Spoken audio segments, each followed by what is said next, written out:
To pray, there's no angels where I go, only pieces that are broken, scattered dreams across the floor. I'm home.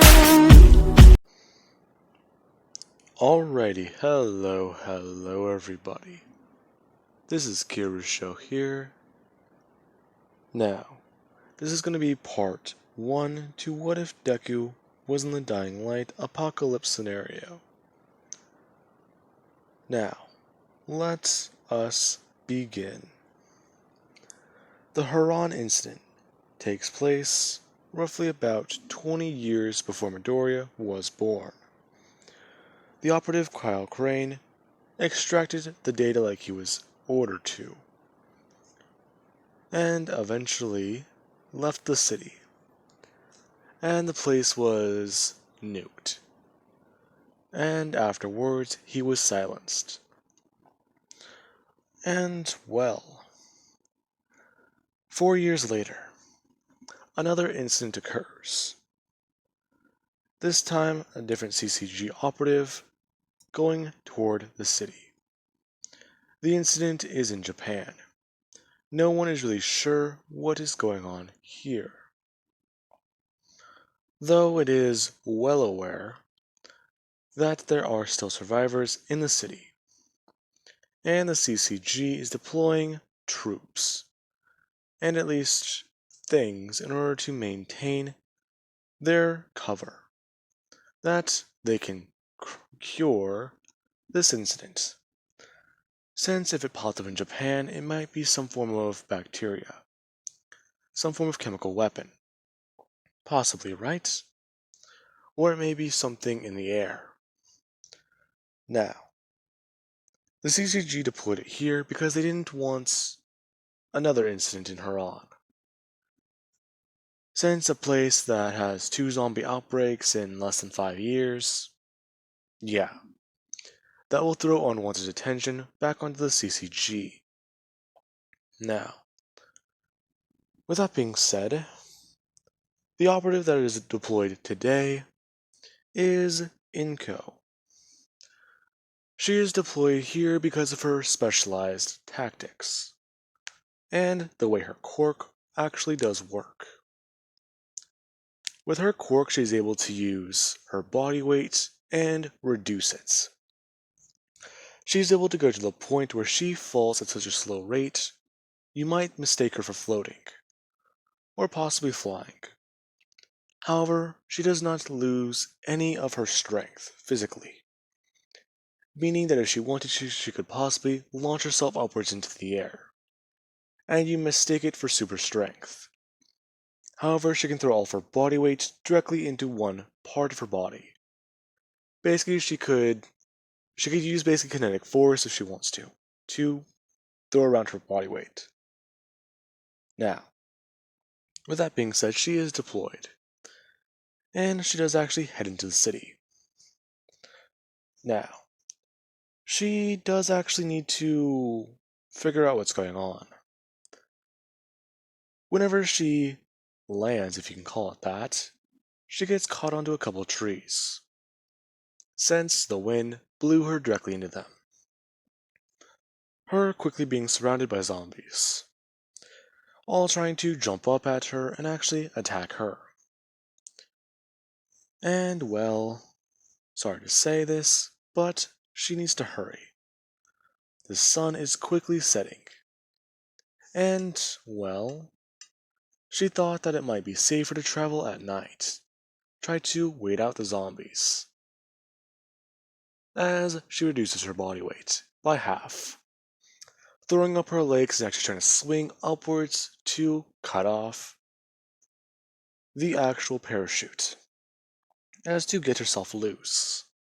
Now, this is whenever there is a loud sound heard, her mistaking it for a gunshot, as the zombies around her begin to run off in that direction, as another sound can be heard.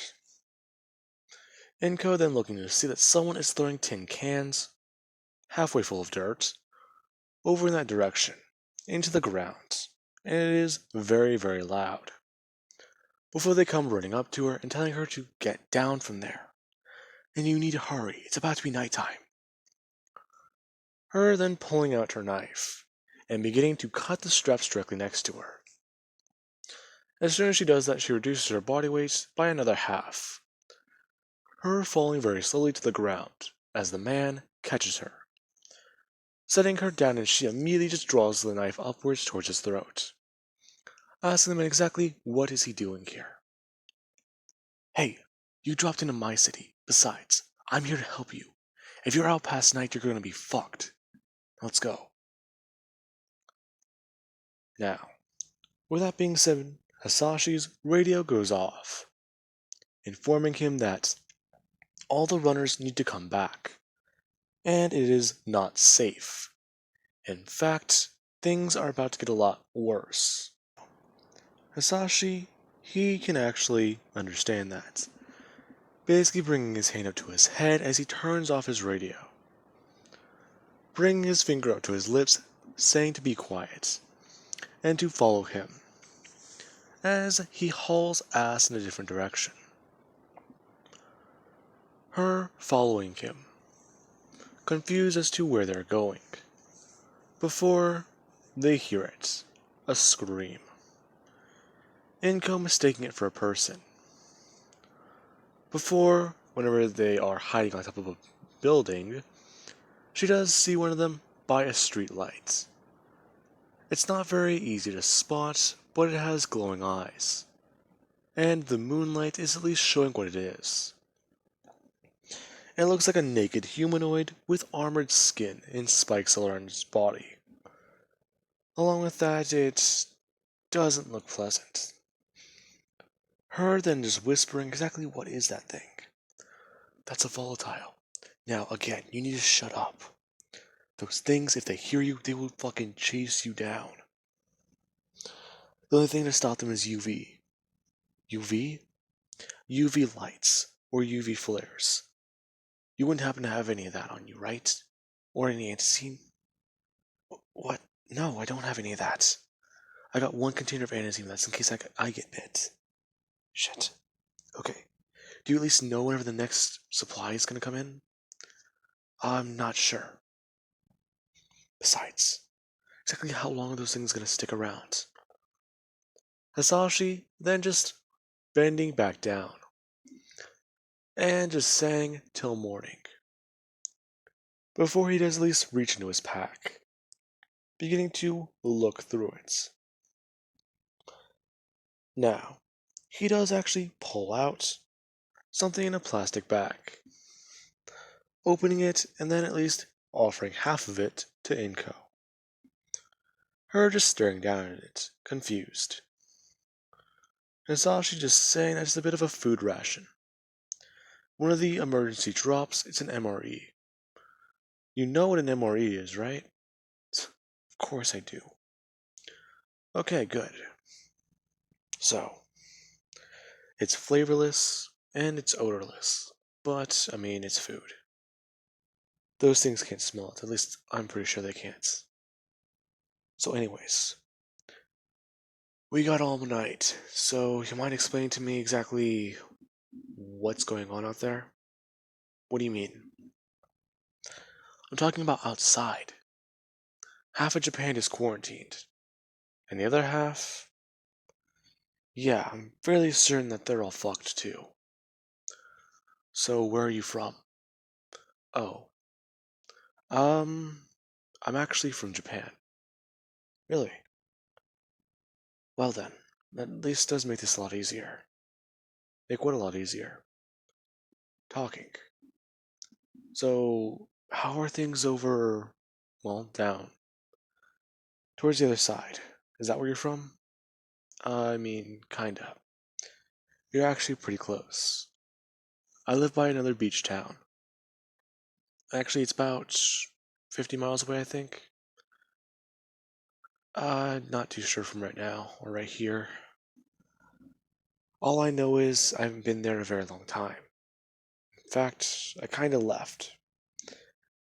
Then I joined up with my current employers, and they sent me here. My job is to make sure that there are still survivors into the city.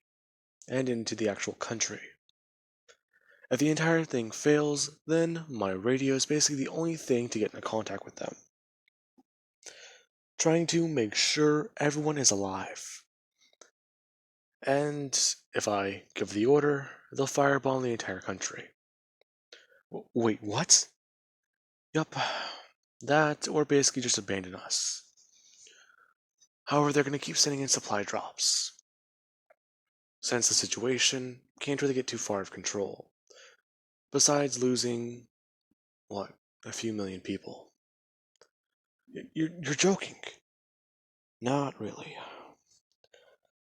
Basically, as long as I know people are alive, we're all gonna stay alive. That's surprising Hisashi. As the two continue to talk, eventually, towards morning, they do take off running. The two staying on watch while the other tries to get in some sleep. Eventually making their way back to a settlement. Now, this place is actually a bit different. It's actually very high. It's considered to be a skyscraper. And the neighboring areas basically allow them to create a floating city, if you would, out of the tall buildings. Enko being actually surprised, along with her keeping up with Hisashi, who is free running. Now, she is able to keep up with him using her quirk. Now, after they do get back, he basically does introduce her. As over the next few months or to a year, she does actually start helping out around, coordinating teams as to where to go for drops, and trying to help build back up the city, trying to take it back from the infected. Now, eventually, one day, Inko and Hisashi decide to bump uglies, if you would. Since it's kinda the apocalypse, you gotta blow off some stress somehow. Along with that, they were at least starting to know each other a little bit better. And hey, it's not too bad of an idea to at least have a little fun while shit's going to hell. Now, eventually Midoriya is born, and no one really around to diagnose his quirk.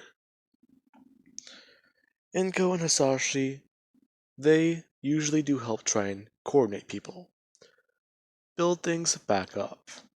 This place being very, very surprising. Everyone is getting along, and the settlement is getting bigger and bigger and bigger. In fact, they have a few engineers, a few welders, and even people who know how to build things.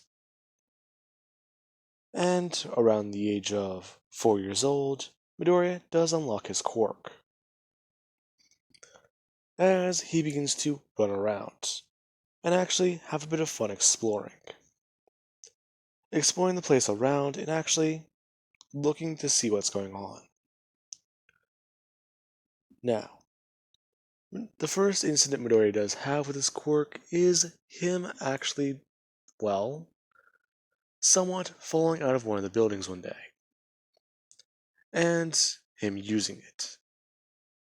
Now, he uses quirk out of reaction, more or less life or death survival. Him decreasing his body weight to the point of being 1 pound, still falling, allowing Inko to vastly catch up to him whenever she threw herself out of the building after him. Now, after she does grab onto him, she actually does begin to think, throwing her hand out and decreasing her body weight, as she latches onto a piece of metal, her body swinging and smashing against the building, creating a very loud sound along with breaking some glass. Now, that does get some of the infected's attention, and Inko can see that, as she's trying to think. Now, this is whenever a spitter is actually visible, as it's trying to run in, along with a bomber. It trying to spray acid directly at her, while the bomber is trying to run through the crowd. Her just basically moving Midoriya onto her back, telling her baby to hold on, as she begins to try and scale the building, beginning to climb up more and more and more, until she does actually find an opening, getting into it and actually just prying off a piece of the rebar on the wall, and walking over to a table and immediately just pulling off the table leg, after bringing her leg up and swinging it down as hard as she could, smashing into it. It wasn't pretty nor was it clean, but she does at least have a zombie axe, or a wooden one, made from a table leg, along with a piece of rebar that she can use in case it breaks. Along with that, she does actually need to get the wound on her leg treated, and see if she might be infected. That spitter actually did get her pretty good with the acid, so hopefully that isn't too bad. As they begin to make their way up the floors, Midoriya actually watching his mom bash into and kill quite a bit of the infected, along with making sure to basically keep her eyes closed. Or, well, his eyes closed. Basically, not allowing any blood into their orifices. Their eyes, their nose, their mouth, or their ears. Now, eventually Inko does wobble back up to the barricade, waving her hand up on it and saying that she needs to get in. People quickly opening it up and getting her in,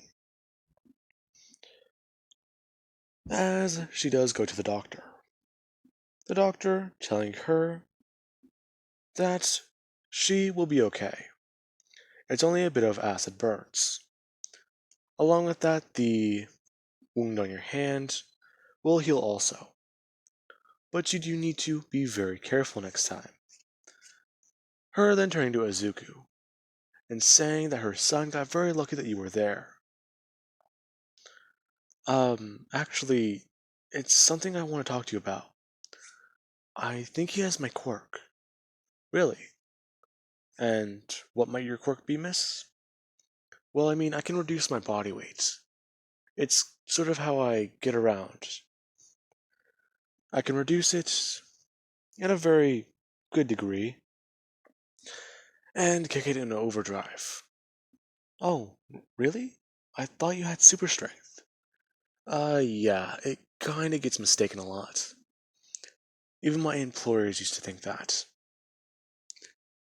In fact, with the wound on my leg, I should at least still be able to move around.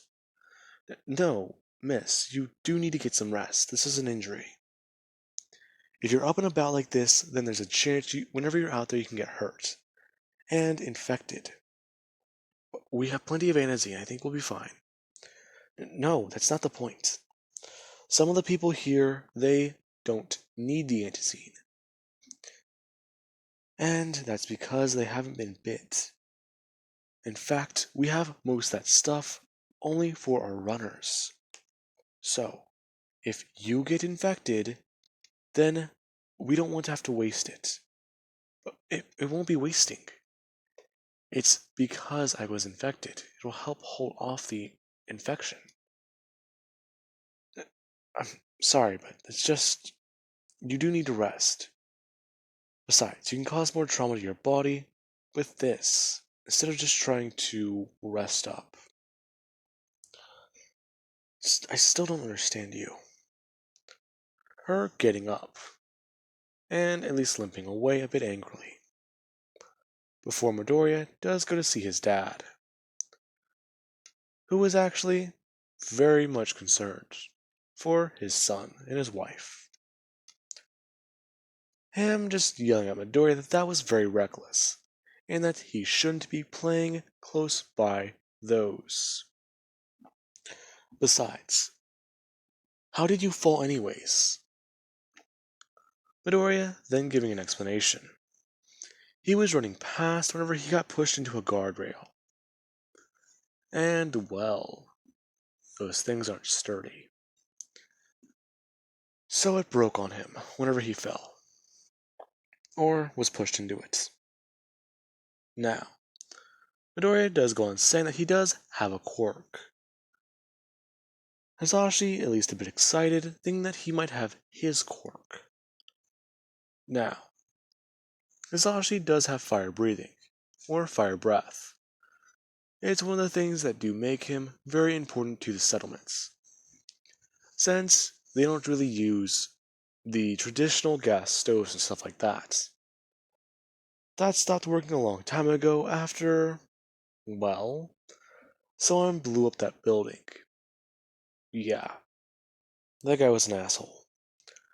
So they mainly do try and collect wood and other things and material that is burnable, so that he can just light it on fire. And they can use it to cook. Now, Midoriya does actually think though, if he can use his quirk, he can help his people get out of this scenario, right? He can help them stop the zombies. He can be a runner and help find the cure. Now, he does actually ask that to his dad, who simply just runs his hand through his hair and just begins to mess it up, saying that one day Izuku can be a runner, but for right now he has to go find out about something. As he does walk away, Midoriya just looking down towards the ground, from 50 stories up, thinking for a second. His quirk saved his life, and so did his mother's. But that was the first time he ever saw an infected. It was actually very cool. Those things are pretty scary though. And Mom was a total badass. A lot of kids running up to him and asking about that. Midoriya then impressing them with the story. Now, with that being said, I do hope you guys enjoyed. And have an amazing night. I'll catch you guys in the next part.